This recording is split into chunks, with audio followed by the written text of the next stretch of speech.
Hey guys, I just wanted to introduce you to Adobe Photoshop Sketch. This is not a paid advertisement, I'm not endorsed by them, but this is a pretty cool program because it allows you to essentially do a time lapse of your whole creation process. So it's pretty cool because you can use it for animations and stuff potentially. Right here, I'm using it to help illustrate a story that I'm working on called I Was Human, if you didn't know that already. And it's pretty cool because it allows you to work for a while, and this is like a 3-minute video and it recalls every single one of my brush strokes, which is awesome for a free program. So right here I'm just looking at some scenes in a book that I found in a library, and I'm just kind of sketching in the environment and then dropping in some ships to the best of my abilities. I've been studying with a website called Drawbox, which is helping me to build my drawing techniques and skills, which is really awesome. I'd recommend it to anyone that wants to learn how to draw. Go straight to drawbox.com. So this one was a pretty picture. Now, obviously I'm not the best drawer, but I'm getting there. I'm alright.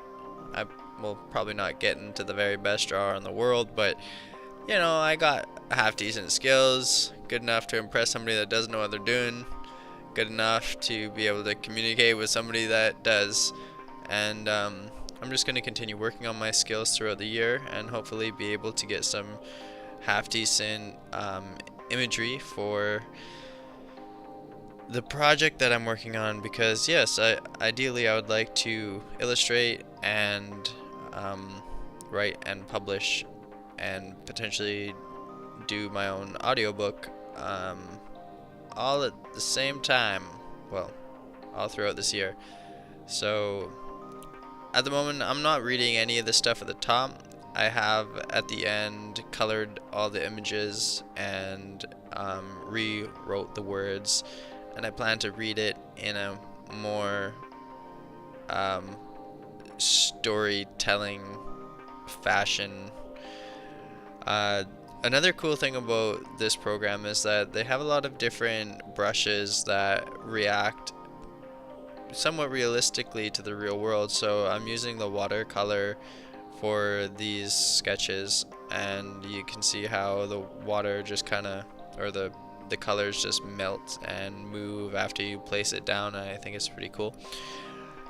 So this was the last illustration I did, and I'm going to be going back and coloring the ones that I left out. So here goes some color on these ones, and I'm not sure exactly how long I took for all of these sketches, maybe a few hours after coloring and sketching them in, but yeah, I like to stay busy doing stuff every day, and I guess this will be one of the videos that I upload.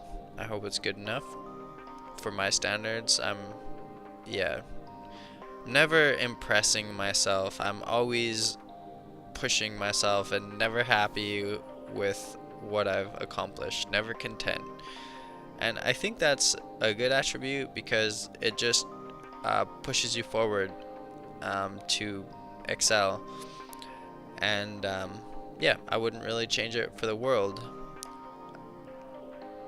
I just wanted to note as well that these are not final images. These are just things to help me start building my story in my head and to help illustrate and share some concept ideas. But yeah, lots of more design work ahead. 3 ships of size, shape, and sail that were never seen before were spotted off the coast. Commoners speckled the cliff tops and looked out in wonder at the ships sailing south. They pondered and discussed. With little information they speculated to no end. Stories began to spread. Stories of their size and grandeur. Stories of the clouds of birds that flocked overhead. Only time would reveal the nature of their journey and what it would mean for the people of Rose Sky. Thank you all for watching. When you have a moment, head over to iwashuman.org. There's a link in the description below, and there is a follow button at the bottom of the website. And if you hit that follow button, you'll get updated every full moon when I make a post. There's also the weeklies, which you will not be pestered with on a weekly basis in your email, but you are free to go and explore them on your own accord and check out where I'm at in the development. So have a great one.